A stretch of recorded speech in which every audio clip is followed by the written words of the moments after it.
Iracema, eu nunca mais eu te vi. Iracema. Qué huele, camaradas? ¿Cómo andan? ¿Todo bien? ¿Todo chévere por ahí? Ya estamos de nuevo aquí en Andamios Interiores para platicarles un poquito de la literatura. Ya saben por qué se llama Andamios Interiores este canal, ¿no? Bueno, se les va a quedar de tarea. Tiene que ver tal vez con mi ciudad, tal vez con Jalapa, no sé, algunas de estas cosas. Bueno, en otro video les decía que hay una literatura que desconocemos bastante en nuestro país y que pues puede que sea por la frontera de la lengua y por la falta de traducciones sobre estas mismas literaturas.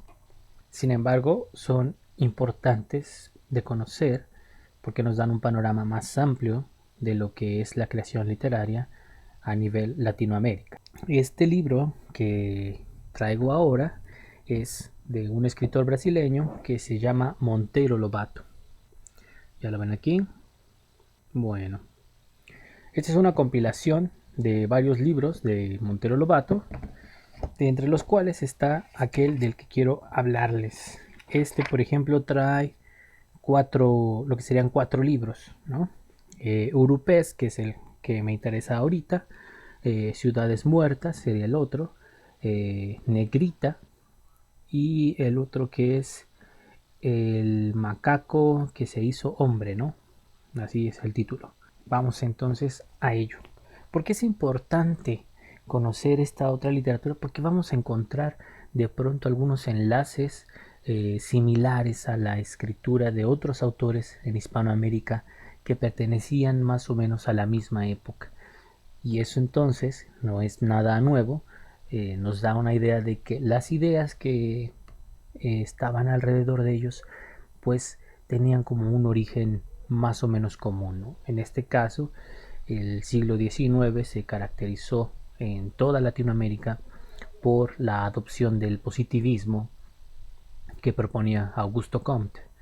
Y a final del siglo XIX se ve minada la idea del positivismo por una corriente de pensamiento conocida como decadentismo, que influyó a muchísimos autores, principalmente también porque hubo una migración de literaturas como las de Baudelaire que influyeron mucho en estos autores. Obviamente los autores decimonónicos, aquellos que tenían la oportunidad, pues se iban de paseo a Europa, principalmente a Francia, porque ustedes saben que el centro de esta conocida como República de las Letras pues estaba en París, ¿no?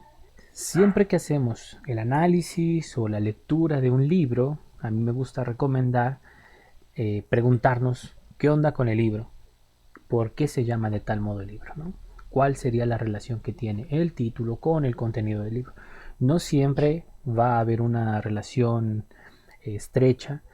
Muchas de las veces es un título cualquiera, sobre todo ya en épocas actuales, pero en estos autores del siglo XIX, principios del siglo XX, los títulos siempre tienen una relación con el todo, ¿no? Con el todo textual que conforma el libro.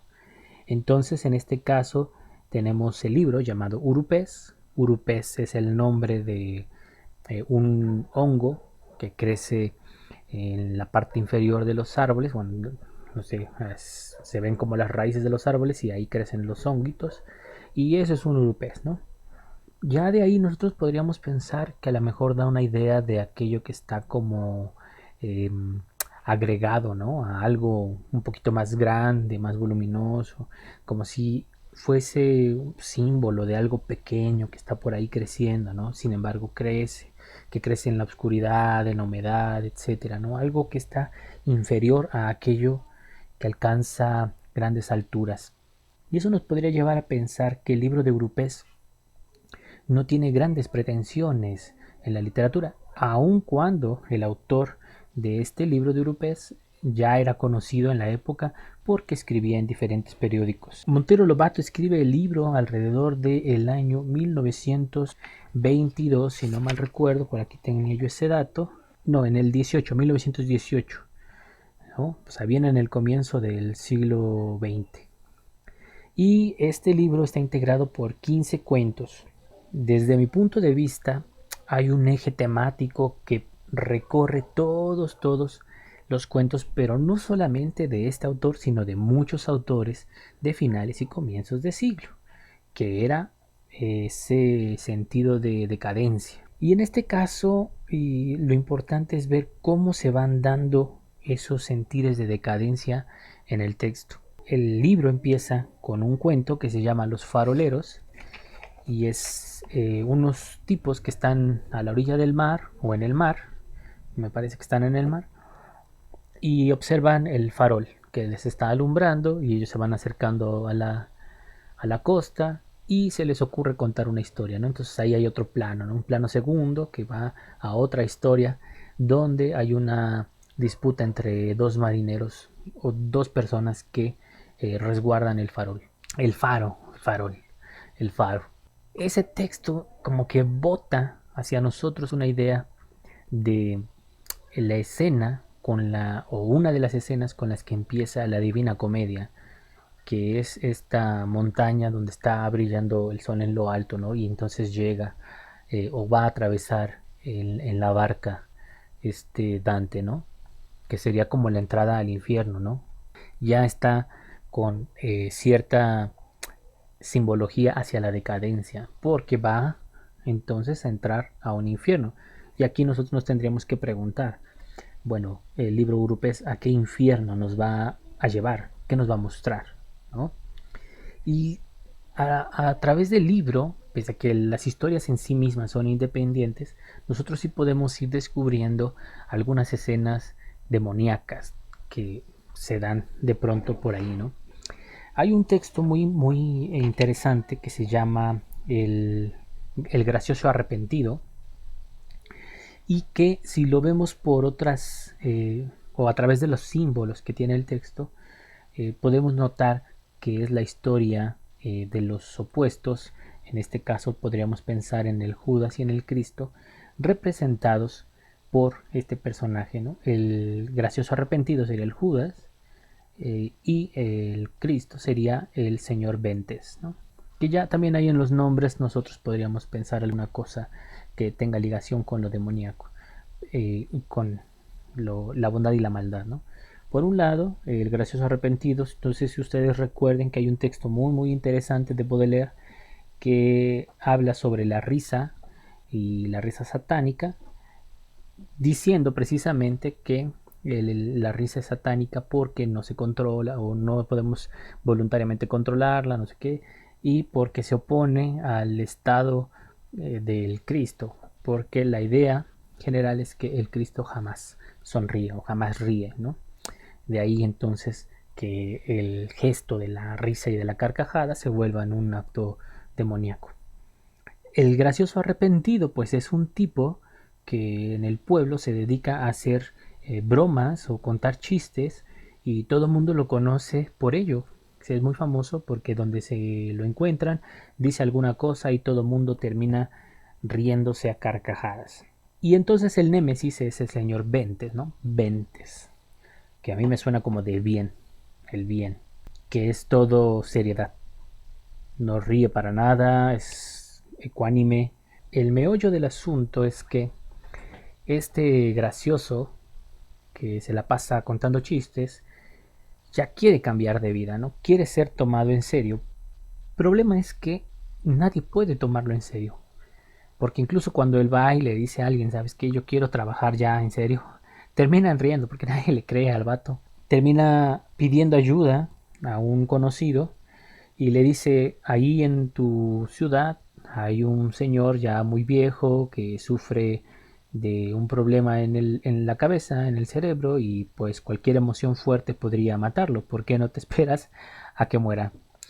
Y entonces el tipo, en lugar de esperar, empieza a maquinar cómo matar a ese sujeto que es el señor Ventes. Y ya ahí entonces también podemos notar, ¿no?, cómo el bien y el mal se van a confrontar, pero a través de la risa.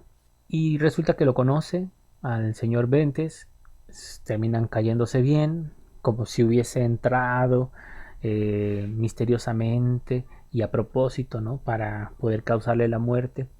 Lo invitan a la cena, una cena. El señor Ventes hace una cena por su cumpleaños y el cuate este investigó que le gustaban los chistes de ingleses. Entonces durante mucho tiempo preparó un chiste de ingleses para poder contárselo en algún momento a este señor Ventes. Y el día de su cumpleaños se lo cuenta, se ríe tremendamente, que le viene un derrame cerebral y sopas, ¿no? Muerto. Caso curioso también que una vez muerto, pues queda libre la vacante de trabajo para que él pueda ocuparla, pero los remordimientos no lo dejan tranquilo, como al Judas. ¿Y qué es lo que va a hacer? Pues lo mismo que el Judas. Va a ahorcarse en su casa, pero con algo que lo caracteriza a sí mismo, que es con gracia, o como si fuera un chiste. Entonces el cuate se pone estas como medias para dormir, ¿no? Y las amarra al techo, a una de las vigas del techo, y se cuelga con ellas. Entonces cuando llegan y lo descubren colgado ahí muerto, el que lo descubre dice, bueno, este cuate jamás dejó de hacernos reír, porque hasta en su muerte nos da mucha gracia cómo se colgó con esa cosa, ¿no? Entonces en lugar de haber agarrado una cuerda o alguna cosa, no, con unos calzones se cuelga. Casi, casi. No quisiera contarles cada uno de los cuentos, pero sí es cierto que hay como estas referencias constantes a las cuestiones del cristianismo, pero visto en esa otra cara, que sería como al contrario. En este caso, por ejemplo, el señor Ventes, que sí representa al Cristo, el Cristo no muere sacrificándose por nadie, muere porque la maldad lo mata, ¿no? Que tiene que ver también con esta propuesta decadentista que hace crítica al positivismo. Dice, bueno, ustedes ya a través del conocimiento científico y técnico, tecnológico, nos han alejado bastante de la divinidad y que ahora pues es imposible que retornemos a ella, ¿no? De ahí vienen esas ideas de se ha matado a Dios, que bueno, no son de la época en sí, vienen de casi un siglo antes, pero que se retoman en este periodo. Y bueno, entonces lo que se va a representar es precisamente cómo esa divinidad está muerta en la tierra, ¿no? Entonces poco a poco el descenso al infierno va haciendo estas representaciones constantes de la muerte de la divinidad, de cómo se está viviendo en un mundo sin Dios y por lo tanto en un mundo infernal que al estilo de Dante nos va a llevar hasta el último de los fosos, ¿no? Hasta el último círculo del infierno, y en este caso en el libro nos va a llevar hasta un lugar llamado Itaoka, que bueno, es un nombre recurrente en los cuentos, pero que es importante nombrarlo porque Itaoka es una palabra de origen guaraní que significa caverna o casa de piedra. Entonces, el último lugar al que llegan es Itaoka. Si nosotros vamos leyendo los cuentos, los 15, vamos poco a poco descendiendo hasta llegar a Itaoka. Comenzó en las costas, en el mar, lentamente se fue adentrando. Hay por ahí un cuento que se llama Mi cuento de Maupassant, que es de un tren precisamente, y averiguando por ahí me di cuenta que de Sao Paulo hacia un lugar llamado Taubaté hay un tren y de ahí hay que ir hasta un lugar conocido también como Itaoka, y hay otro lugar por ahí cercano que ahora se llama precisamente Monteiro Lobato porque ahí estuvo viviendo este autor. Entonces, pues en el plano real, digámoslo así, ese recorrido lo hacía el propio autor, ¿no? En el plano ficcional nos vamos adentrando hacia el infierno, que ese es otro de los temas que abundan en la literatura de este comienzos de siglo, que es una otra mirada hacia el interior del Brasil, que ya se había intentado en el siglo XIX, pero que terminaba siendo una postura romántica, ¿no? Y precisamente en el último cuento de este libro, que se llama Urupés precisamente, menciona a todos estos autores del siglo XIX como si fueran aquellos que quedan ya relegados y le dan paso a una nueva forma de narrar. Y es curioso esto porque destaca mucho en este último cuento la figura de el caboclo. Y el caboclo es el personaje del interior del Brasil, ¿no? No el campesinado, ¿no? Sino como aquel que no hace nada, como si fuera el vago, pero que está al interior. Claro, actualmente hay otras significaciones de caboclo, pero en el texto este de Monteiro Lobato es alguien cero, ¿no? Un cero ahí grandote, porque anda de aquí para allá, donde le agarra la noche se duerme y está como errante por los caminos del interior de Brasil. Esa es más o menos como la idea que, él, que él dice. Y es curioso porque entonces nos estamos alejando de las grandes urbes, ¿no? Ya no sale el personaje de Río de Janeiro, el personaje de Sao Paulo, más o menos así. Eh, de verdad que son muy, muy, muy interesantes estos textos y ojalá ustedes pudieran leerlos todos. Obviamente no con mi mirada de las cuestiones demoníacas o decadentes, etcétera, ¿no? Sino que los disfruten por sí mismos. Yo les voy a dejar el enlace a un texto de este libro que se llama El Grasado del Arrepentido, que es el que más me agrada.